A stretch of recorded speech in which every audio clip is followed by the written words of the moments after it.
Hello. Welcome back. This is gonna be something different and I'm probably gonna get very emotional. So today is October 23rd, 2019, and I'm recording this a day early because I want to make sure I get it up on the actual day, which is tomorrow. So tomorrow will be October 24th, will be a year to the date that my dad passed. He passed away October 24th, 2018, last year. And I've been, for the last few weeks, thinking about what I was gonna do on the vlog, if I even wanted to post anything, because for his 6-month death anniversary, I did like a picture collage with Shania Twain's song From This Moment. That she made that song for her parents who both died in a car accident a long time ago, and it was very fitting. So I was like, I don't know how to top that. I mean, not that you can top it, but you know, a year is bigger than 6 months. I didn't know what to do, so I just got on YouTube and watched some videos. And even though I don't think I ever planned on sharing the story of how he died, and what led up to his death, I was watching a few videos and I was just like, you know what, why not? It's been a year, so why not be open with my viewers and tell my story, help somebody else who may be going through the same thing, or somebody in the future that may go through it. You know, why not? It's been a year. Why not just be open and honest? My dad was 83. I know y'all are gonna be like, oh my god, your dad was 83 and you're 35. Yes, my dad was 49 when I was born. I know that's really old to have a kid. My mom was 38. They were 11 years apart. I know, all crazy. With that being said, clearly at 83, you know, he's considered old. So his health had been getting worse, I would say, probably for me, his health, his mind, like the last 5 years before his death. For me, it was more of the behavior part that bothered me so much, and that I saw more than the physical part. My mom, she saw more of the physical part because, you know, she took care of him. You know, clearly I'm not physically taking care of my dad like that. But my dad was a big man, 6'4", over 300 pounds. The last 2 years of his life, he was in a nursing home. And it's crazy to me, I've gotten some slack from even people in my own family and people that don't really know me, that I guess it's a bad thing to put your parent in a nursing home or a loved one in a nursing home. But if that was the case, then we wouldn't need nursing homes, you know. And I find it crazy that anybody would make somebody feel guilty for doing what they know is the right thing. Not everybody can live at home until they die. Not everybody can die at home. That's not realistic. That's not real life. Sometimes you have to put people in a nursing home. Sometimes people need help that you just can't give them at home. And like I said, my dad was 6'4", over 300 pounds. I'm 5'2". My mom is 5'4". Clearly, we cannot physically take care of a man that big. And when he's falling, in like before he went to the nursing home, the last few weeks, the falling had gotten really bad. And just to get him from his bedroom to the bathroom, or from the bathroom back to his bedroom, we had to call people. It would take 3 and 4 people to get him up. And mind you, my mom works 5 days a week, so I'm here with him by myself. So if he falls, I can't pick him up. You know what I'm saying? And somebody in my family made a statement a few months before he died. Well, why don't you get a nurse to live in the house, or get the house fixed to be convenient for him. Clearly, he doesn't know how insurance companies work. They're not going to pay for all that shit, and our house is not equipped for that. Our house is not big enough. I mean, it's a nice size house, but it's not big enough for that. We would have literally had to tear down something, add something. There's no room for that. And then who's going to pay for a nurse to live in 24 hours a day? And that's what he needed. He needed round the clock care. So we did the best that we could. But long story short, when he first went in a nursing home, it was only supposed to be for a short period of time. It was only supposed to be for him to rehab, get physical therapy, and come back home. But his health had already started to deteriorate. How you say that word? Get really bad. So once he got in the nursing home, it was quick. When he went in the nursing home, he was still able to walk with the walker, but his hands were already closing. My dad, like I said, my dad was 49 when he had me, so he's always had some kind of issues since I've been old enough to know. And he was born in 1935. He comes from that old mindset, didn't really believe in surgeries and all this and that. My mom tried to get him to have certain surgeries before he got too old, and he didn't want to do it. So, I mean, it kind of all caught up to him. And mind you, science, even, I was born in 84. Science back then in the 90s wasn't what it is today. But he didn't want surgeries. But he did have a few surgeries when I was in college in the early 2000s, because I'm old, 35.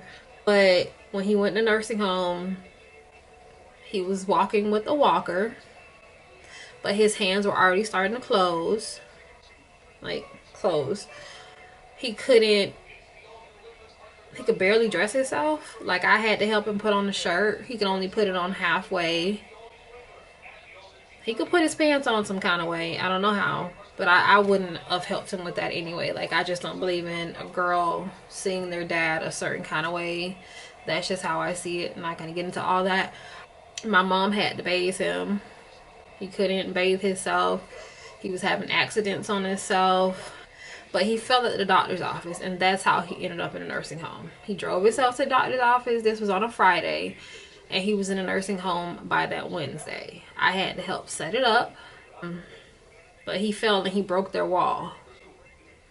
They didn't know how bad it was, and when they saw him fall and break their wall, they were like, okay, y'all need to put him in a nursing home. But it was just supposed to be to rehab, to get therapy, to build his body up. But once he got in the nursing home, it was just like everything just hit him. So he went from being able to walk, and he could still use his hands even though they were already closing, to, okay, he couldn't walk, now he has to use a wheelchair. Okay, now he can't use a wheelchair, he's bedbound. They have to get him out of the bed and put him in a wheelchair. Like, it was just quick, but it would have happened whether he was in a nursing home or at home, because it was already happening. You can't stop what's already happening. He needed some other surgeries, but they were like, at his age, if we open him up, he's going to die on the table. And that's a liability. So he couldn't have any more surgeries. So he was in a nursing home for 2 years. We had him in one nursing home, but he wanted to be in one closer to home. So we moved him to one in our city. He was at the first one for a year, and then he was at the second one for a year. We had brought him home, I think 3 times. Home 3 times before he died. Because you can pay to bring him home any day. I mean, as much as you want. As long as you got the money to pay him. You could bring, some patients could leave themselves. Like the ones that could walk or wheelchair, they could sign out every day and come back. But it was a little different with him. Because they had to drive him and all that. He wasn't able to walk. But we brought him home 3 times. Once we got him in a nursing home that was closer, it was easier to bring him home. We brought him home for his birthday. 2 or 3 times. I know we brought him home for his birthday. No, we brought him home for Christmas 2017. Yeah. And then we brought him home in May of 2018 for his birthday. And then we brought him home in July for the 4th of July in 2018. And he had said, you know, this is going to be the last time I'm coming home. But, you know, he always made statements like that, so I didn't pay it any attention. You know, he had always been talking about dying since I was in the 11th grade. You know, he was going through things with his family and losing family members. And, you know, he would always make statements like that. So I took it with a grain of salt. But come July of 2018, this was not long after we brought him home. Probably like 3 weeks after we brought him home, my sister, he has another daughter. A lot of people don't know this. He didn't raise her, he raised me. That's a whole nother story. So, you know, we're not that close. But her and my niece, and my niece's friend and her daughter, they came down here at the end of July so that they could see him. They had not seen him since my son was 6 or 7, and my son would have been 11 at this point. So it had been a long time. So once they left, they're from Philadelphia. Once they left, and I'm in Florida, and went back home, my sister told me that because she had been talking to my dad. She told me that he had already told her, you need to hurry up and get down here. I don't have long. I'm holding on for you. I need to see you. And I didn't know that. He never told me or my mom that. I'll look away. It's a baseball game. Sorry. But he never told me or my mom that, and it breaks my heart now to know that he knew he was dying and he didn't tell us. I get why. Because he didn't want to put that burden on us, and, you know, didn't want us to be sad for that long. But I wish he would have. I don't know why I wish he would have. But that shit really breaks my heart. Like, I'm trying not to cry. Like, I'm trying to keep it together here. I've been crying a little bit on and off the last couple weeks. I cried earlier tonight. By that August of 2018, he was in and out of the hospital. There was a day we went to nursing home because we would go see him every Wednesday and every Saturday. And on Saturdays, we would stay for hours. On Wednesday, we might stay for an hour, hour and a half, because my mom has work on Thursday. My mom works Tuesday through Saturday. So on Saturdays, you know, she's off Sunday, Monday. So we would stay for hours because she don't have to go to work. So that Wednesday, this would have been in August. There had been some behavior issues before, even when he was at the first nursing home, but this was something completely different. But there had been issues before in the past when he was at the first nursing home, but this was different. We went to the nursing home. I had never seen him like this. My mom had never seen him like this. Like I said, this would have been in August of 2018. And he was just acting real erratic. He was, I want to go home. I want to go home. He was just confused. Like, the things he was saying, it just wasn't making any sense. Like, he knew he couldn't go home. He was mad because we couldn't take him home. Like, he was just out of his mind. Like, he was pissed. Y'all don't want to take me home. I want to go home. Why I can't go home? Get me out of here. Like, he was just out of his mind. They called the head nurse, and I had never met her. You know, I guess she comes, you know, she's over everybody. So I guess she's not there all the time, and she works in other places. But they called her because they had never seen him like this before either. We waited for her to get there, and she was like, okay, something's wrong. I am going to have them draw up some blood. We're going to run some tests. And we're going to see what's going on. And if anything, we'll send him to the hospital. She was like, but I don't want to send him to the hospital because if he has any kind of infection, the hospital is actually worse than the nursing home. So if we can treat him here, it will be better. But let me have them draw some blood here. and try to find out what's going on. So I gave her my number, and I made her promise me as soon as she knew what was going on, let me know. So that night, she called me. She's like, we're going to admit him to the hospital. Something's not right. And we need to have them test. They have things there that we don't have here. So, long story short, he gets to the hospital. I think that we don't find out until the next day that he had an infection. And she was like, that's why he was acting erratic. That's why he was acting crazy. Because he has an infection and it's messing with his mind. He's not himself. He was in the hospital. Oh man, I don't know, because he went to the hospital, then he went back to the nursing home, then he went back to the hospital, and that's where he died. But this time, a few days, maybe a week, and of course we went to see him a few times while he was there. Once they got him on the medicine, he was more himself, but he never really got back to being himself. He was still a little out of it. He was still saying things that didn't make any sense. He wasn't acting so erratic. It's just the things he was saying still weren't making sense. But he knew who we were. I would ask him, like, who am I?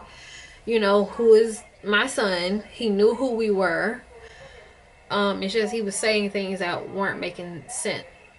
So once he got better, like as far as like the infection was gone, he was at the nursing home, I don't know, 2 or 3 more weeks. But again, you know, he never fully got back to himself mentally. He still was saying things that didn't make sense. He got another infection. You know, like at this point, his immune system, it's weak. He can't fight the infection, and he needed surgeries. He couldn't have a surgery. And they had him on a catheter. The first time that when they took him to the hospital that August for the infection the first time. I forgot about this part. The head nurse, she went in that next morning, and she was like, he's dry. You know, he wore adult diapers. They had to change him. He's dry. That means he hasn't used the bathroom. So she tried to get a catheter in him. That's when she knew he had to go to the hospital. That's right. She tried to get a catheter in him, and she couldn't. It was a blockage. So that was the infection. So he still had the catheter when he left the hospital. He had it up until the time he died. So he went back to the nursing home. He was there for 2 or 3 weeks. Infection came back, so he had to go back to the hospital. Again, still somewhat out of his mind, not making sense. Certain things that he said made sense, but for the most part, he wasn't making any sense at this point. Like I said, he still knew who we were. He was very coherent. Like, there was nothing wrong with his brain. His brain was fine when he died. It's just his body. But I'll get to that. I didn't know he was going to die when he did. So he was in the hospital from sometime in September up until October 24th when he died. You know, we went to see him a few times a week. We would spend hours on Saturdays. That didn't change. I think the day of the week may have changed. I don't know if it was Wednesday. I think that day changed, but the Saturday was the same because my mom was off on Sunday, Monday, so that's when we could spend the most time with him. I'm going to fast forward.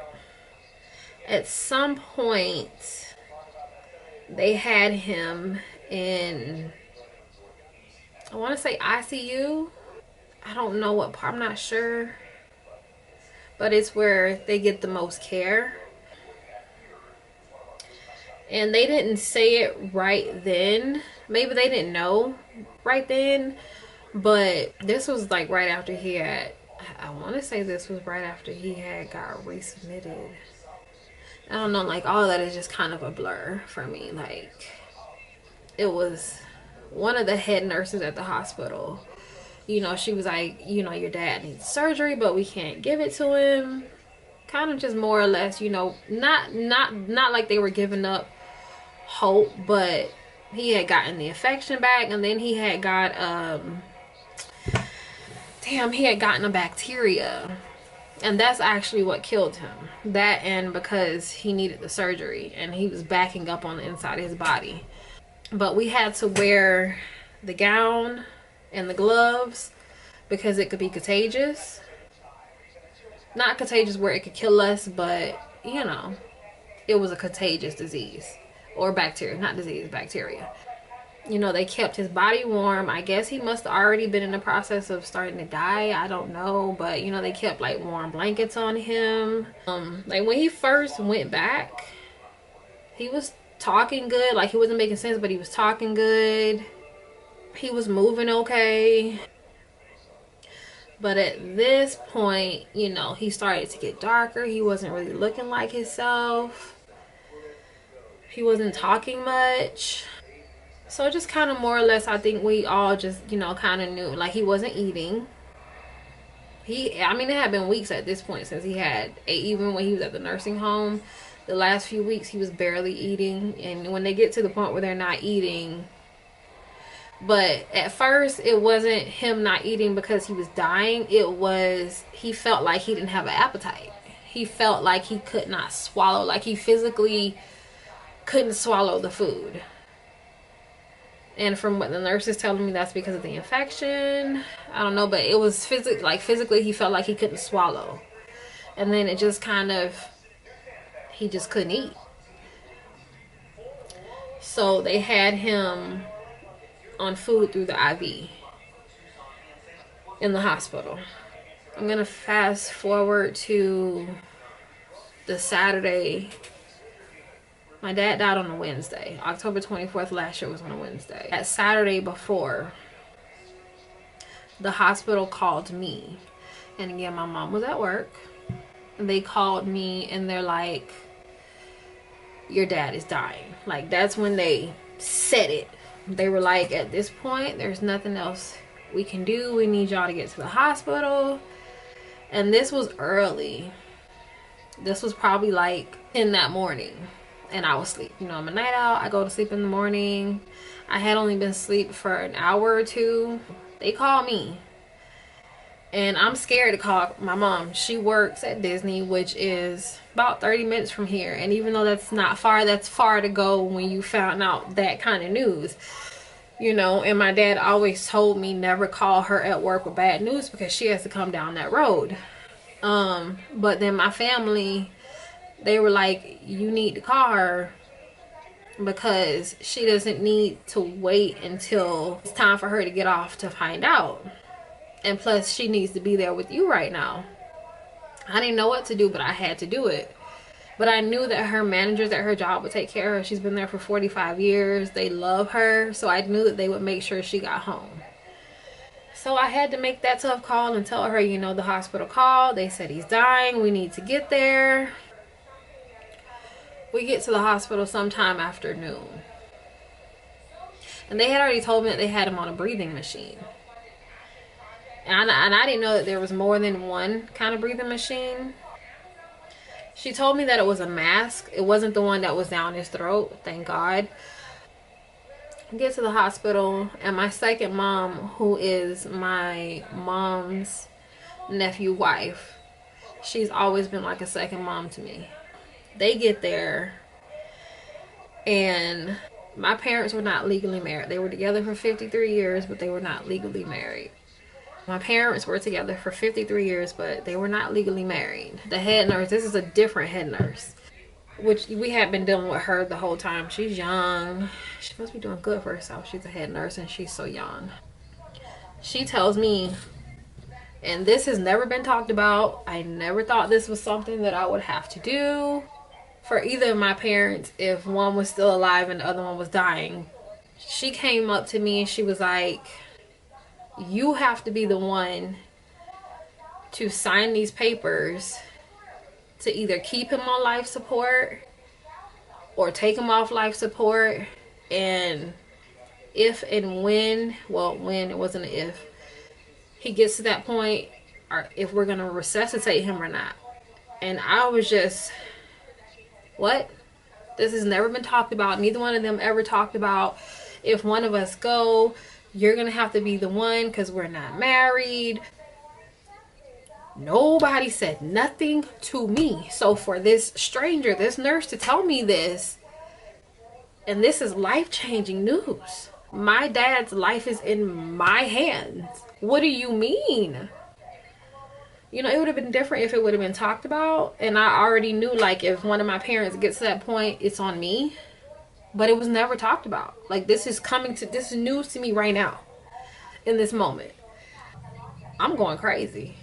Let me rewind. When they called me that morning and told me that he was dying, I hung up the phone.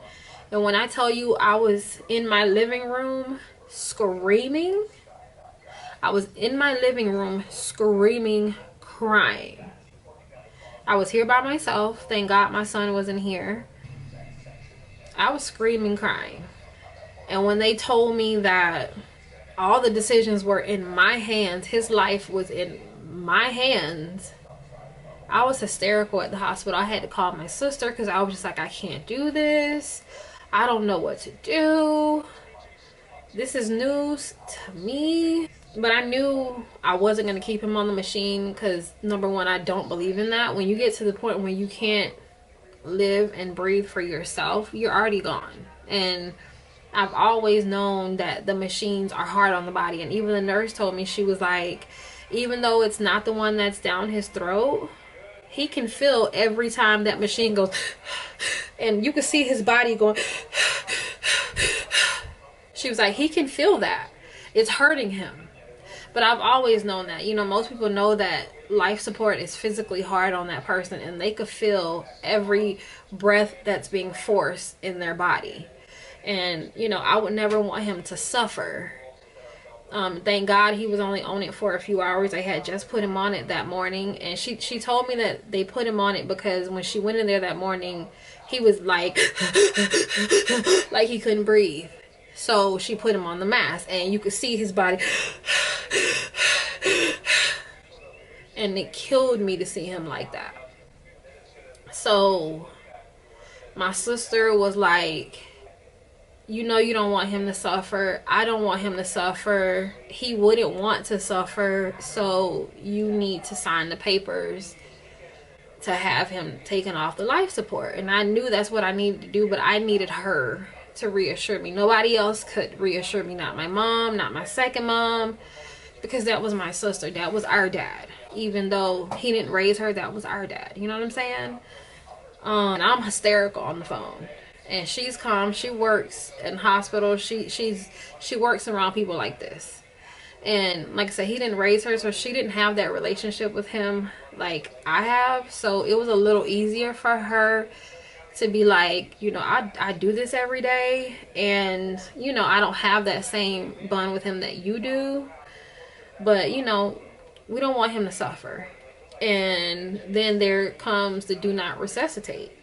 She was like, you need to sign that too, because if he gets to the point where they have to resuscitate him, what quality of life is he going to have? You know, he's still not going to live long. He needs surgery.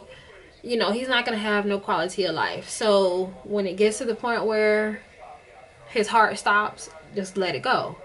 And I knew that too, because I knew he wasn't going to have any quality of life. Whew. Signing those papers and not having anybody ever talk to me about it beforehand, like literally having it slapped in my face, and that being my dad, and my dad was the best man I've ever known. I was so blessed to have such an amazing dad. Even though he didn't raise my sister, he was an amazing dad to me. Best man I've ever met in my entire life. I was blessed to have him for almost 35 years. Signing those papers. Hardest decision that I've ever made in my entire life. I would not wish that on my worst enemy. Having your parents or your child's life in your hands, and then when you weren't prepared for it, there are no words. I signed them right away. And within the hour, they had him off of the machine, because once you sign the papers, they have to call the doctor, and the doctor has to approve it. He approved it within the hour. They took him off, and he lived for another 4 days. That was on a Saturday. He didn't die until the next Wednesday. And my cousin said that when they took him off the mask, the breathing machine, that he put his hand up and he had like a sigh of like, ah, I can breathe on my own. I didn't see it, but my cousin said he saw it, because I wasn't in the room. Like, I was out of my mind. So I had not let my son see my dad, and my dad had been at the point of he was dying for a while, even though nobody put it in those words, because it was like, okay, first his heart was failing, then it was okay, and then his kidneys started to fail, you know, his organs were shutting down. And this had been going on for about 2 weeks. And I didn't want my son to see him. Like, the last week, I didn't want my son to see him like that, so I kept him away. I let his dad keep him for a few days. I just didn't, a few extra days. I just didn't want him to see my dad like that. And the head nurse, she was like, you need to let your son see him, because this is probably going to be his last time, and your dad needs that too. And at first I was just like, no, I don't want him to see him like that. I don't want that to be his last memory. Little did I know, my dad needed to see my son, even though at this point he couldn't talk anymore, but he was still very coherent. Like I said, his brain was fine when he died. It was his body that was shutting down. The last time we went to the hospital was on the Monday before he died, that Wednesday. And that's when I let my son see him. This was 2 days after I took him off life support. 2 days before he died. And we had plans on going to see him that Wednesday, which is so crazy. No, we were going to go, initially we were going to go that Tuesday instead of that Monday. But I'm glad we went on that Monday, because like my mom said, he probably was really bad off by that Tuesday, because he was literally dying. He literally died the next day. So it was better that we went that Monday when he wasn't so bad, if that makes any sense. So I got my son back that Sunday. So we went to see my dad that Monday. My son was talking to him, and my dad was shaking his head and he was blinking his eyes. He knew. And I think that that was a part of the closure that he needed. He needed to see my son. Like, I don't think he would have went without seeing my son. I think he would have fought for another 6 months. He needed to see my son. Like, him and my son were like this. Like, he gave my baby his nickname when he found out I was having a boy. When he found out I was pregnant with a boy, he was Nugget. And that's what we call my baby now, Nugget. And he's 12. Like, they were two peas in a pod. Like, I loved their relationship. My son had a relationship with my dad that I didn't have, because he was a boy, you know, and I'm a girl, even though I had an amazing relationship, but it's different, you know. And you know, grandparents are gonna be different with their grandkids. That's a different kind of bond. It was beautiful to see. He needed to see my son. And I would rub my dad's head, and I would talk to him, and he would shake his head, he would open his eyes. He knew we were there, he just couldn't speak. And he was dying, but he was very much aware. You know, at this point, we already knew he was dying. And that Monday, I said my last goodbyes, even though I didn't know what day he was going to go. But I wanted to make sure I said what I needed to say. I wanted to have my own peace of mind. Just in case he went, I needed to say what I needed to say. You know, I told him that I loved him. I told him that we were going to be okay. I told him that Mom was going to be okay. Nugget was going to be okay. I was going to be okay. And he shook his head. And I kid you not, I came back home.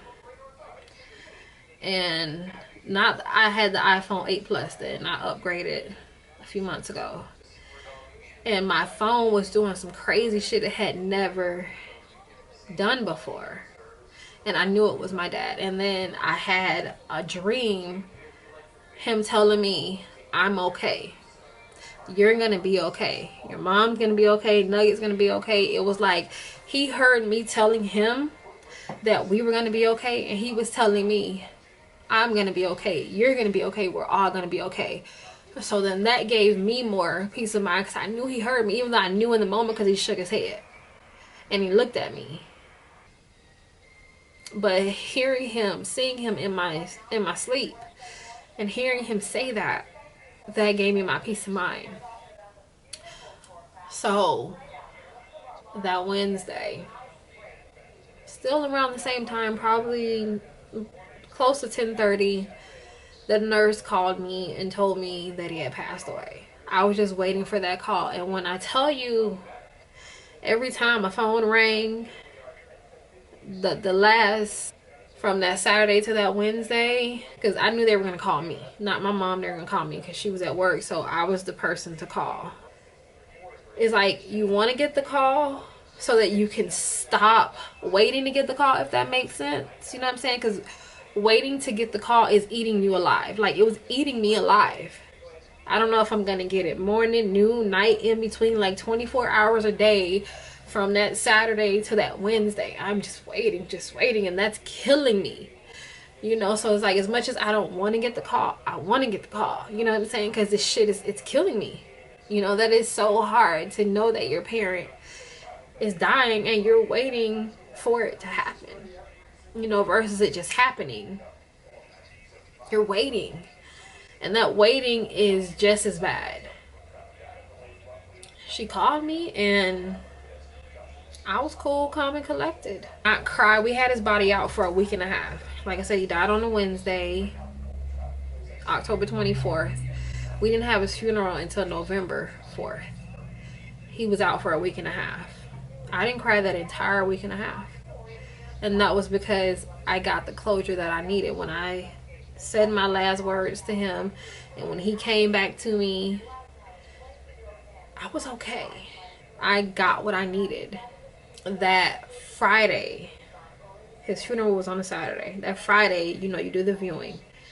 On the way to the viewing, even though I didn't go in the room, I didn't want to see my dad dead. I never saw him dead. We didn't go to the hospital.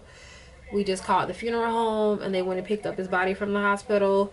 And at the funeral, I was the last to walk in. After they closed the casket, I didn't want to see him. So when everybody else went to view, my mom, she didn't look at him either in the car.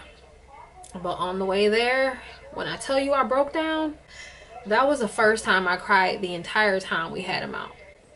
Whole week and a half, I did not cry not one time. I was just going through that week and a half. It was just a blur. Just a blur. Just a blur. I'm just walking through life like, I don't know what's going on. Like, but on the way to the funeral home that Friday, I lost it. And then before the funeral, when the funeral home got to our house and we all were in a circle holding hands praying, I lost it. And walking in the funeral home, I lost it. And I've had moments since then that I've lost it. But I was proud of myself that week and a half. I was really strong. I held up really nice. Plus, I felt like I couldn't cry because my son was really emotional. My mom was really torn up. So I felt like, even though that was my dad, I felt like I had to be the strength. I had to hold everybody else up. And I was the one that called all my family that day and told them that he passed. And my second mom, she was like, I don't know how you did that. Most people would not have been able to make sure that everybody knew what was going on. And it's their dad that died. She was like, your dad would be so proud of you that you were able to do that. She was like, that was a lot. She was like, he would have been really proud of you. And you should be proud of yourself. So that is the whole story of my dad's death, and tomorrow will be a year. I don't know how I'm gonna be tomorrow. I have Like I said, I've cried a few times the last couple weeks. I cried a few hours ago. I don't know. Felt like it was fitting to just tell the story, give a, you know, some details, the backstory of how my dad died. I didn't think I was even gonna be able to do this. I miss my daddy every day, every day. But you know, no more suffering now. You know, and now I have an angel. I just wanted to share this, and I will post it tomorrow on the 24th. I want to post it on the day. Tomorrow is going to be a really hard day. I don't know how I'm going to get through it. I don't know. Probably definitely going to be back here tomorrow night crying by myself. Like, that's how I cry. I don't cry around people. I make sure that my son is not here or he's sleeping. My mom is not here or she's sleeping. I don't cry in front of either one of them. I'll probably play some music tomorrow night and let it out. I have been dreading this month for this reason. Like, October is forever worst month ever of my life now. Forever. I love you, Dad. I miss you so much. It's not a second that goes by that I don't think about you. I'm gonna end this here. And I hope that my story can help anybody that's dealing with losing a parent in particular. And for sure, anybody that has had to have their parents' life in their hands. Unless you've had to do that, you have no idea how much that hurts. Hardest thing I've ever had to do in my entire life. So if there's anybody that's watching this that has had to take their parent off life support, you're not alone. And the guilt that you feel, trust me, you're not alone. There is not, I'm not gonna say there's not a day, but I have my moments where I hate myself, and I know that I'm gonna hate myself forever. And everybody that I tell, they're like, you can't hate yourself. You did the best that you knew to do. You made the right decision. You didn't want him to suffer. Nobody should suffer like that. But as a human, you're gonna hate yourself for pulling the plug. Not just for pulling the plug, but I did it so quick. You know, most people, they may let the person stay on life support for days, weeks, months, but they're suffering. But then there's a part of me that feels like I pulled it too quick.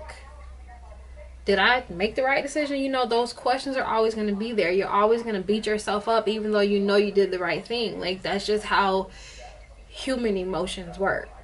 You know, and I hate it, but that's just something I'm going to have to live with forever. Hating myself, even though I know I did the right thing. Can't change those feelings, you know? But I hope that he knows. I hope that he's okay with the fact that I took him out of life support. I know that he is, but again, you know, that's where that guilt comes in. But to anybody that has had to do that, you're not alone. Trust me, I absolutely feel your pain. That was the worst day of my life to date. That was the hardest decision I've ever had to make, and I would not wish that on anybody. And unless you've had to do that, you could not possibly imagine the pain.